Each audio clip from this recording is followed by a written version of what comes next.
நிச்சயமாக ஓவியா.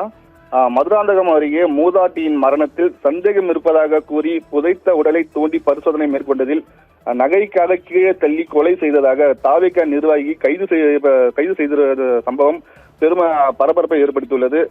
குறிப்பாக செங்கல்பட்டு மாவட்டம் மதுராந்தகம் அடுத்த கீழாமூர் கிராமத்தில் வசித்து வருபவர் சாமிநாதன். இவர் கூலி தொழிலாளராக உள்ளார். கடந்த 23ஆம் தேதி அவருடைய மனைவி முத்தம்மாள் தலையில் பலத்த காயமடைந்து இறந்துள்ளார். அவரது வீட்டின் கீழே வழுக்கி விழுந்து இறந்திருப்பார் என கூறி உறவினர்கள் அவரது உடலை அடக்கம் செய்துள்ளனர்.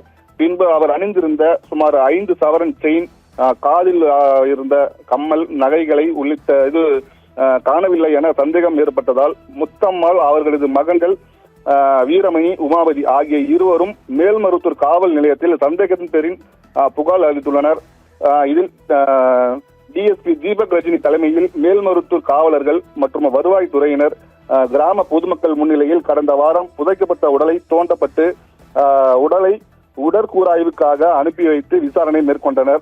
இது சம்பந்தமாக அதே பகுதியைச் சேர்ந்த வாசுதேவன் என்பவர் முத்தம்மாள் இறந்த அன்று முதல் ஆள் தலைமறைவாகி உள்ளது தெரிய வந்துள்ளது. இதனால் சந்தேகத்தின் பேரில் போலீசார் தேடி வந்த நிலையில் பெங்களூர் ஓசூரில் பகுதியில் மறைந்திருந்த அவரை தனிப்படை போலீசார் பிடித்து விசாரணை மேற்கொண்டனர்.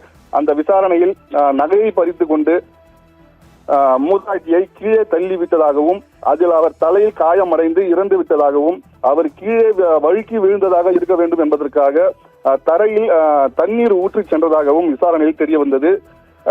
இவர் தமிழக வெற்றி கழக கட்சியின் நிர்வாகியான இவரை தற்பொழுது போலீசார் கைது செய்து விசாரணை மேற்கொண்டு வருகின்றனர்.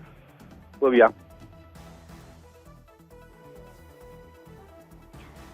விவரங்களுக்கு நன்றி டில்லி பாபு. மதுராந்தகம் அருகே மூதாட்டி மரணத்தில் சந்தேகம் இருப்பதாக கூறி புதைத்த உடலை தோண்டி எடுத்து பிரேத பரிசோதனை மேற்கொண்டனர். விசாரணையில் மூதாட்டி நகைக்காக கொலை செய்யப்பட்டிருப்பது தெரிய வந்திருக்கிறது.